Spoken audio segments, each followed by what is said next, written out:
లక్ష్మీపురం అనే గ్రామంలో గోపన్నకు ఒక మేకల మంద ఉంది.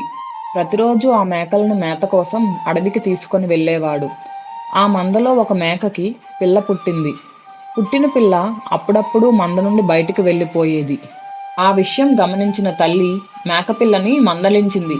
అడవిలో క్రూర మృగాలు ఉంటాయని, మంద నుండి బయటికి వెళ్ళొద్దు అని గట్టిగా హెచ్చరించింది.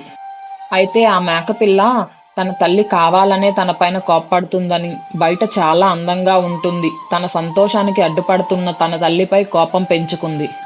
ఒకరోజు తన తల్లి చూడనప్పుడు మంద నుండి బయటకు వెళ్ళిపోయింది. ఒంటరిగా తిరుగుతూ పులికి కనిపించడంతో ఒక్కసారిగా పంజా విసిరి ఆ మేకపిల్లని ఆరగించింది. ఆ విషయం తెలియని ఆ మేకపిల్ల తల్లి తన బిడ్డ కోసం అడవి వైపు చూస్తూ ఎదురు చూస్తుంది. ఈ కథలో నీతి ఏమిటంటే, పెద్దలు ఏది చెప్పినా అది పిల్లల మంచి కోసమే కానీ వాళ్ళ సంతోషాన్ని అడ్డుకోవాలని మాత్రం కాదు. Thank you for watching this video. If you like this video, please do like, share and subscribe to my YouTube channel Giggleton Stories.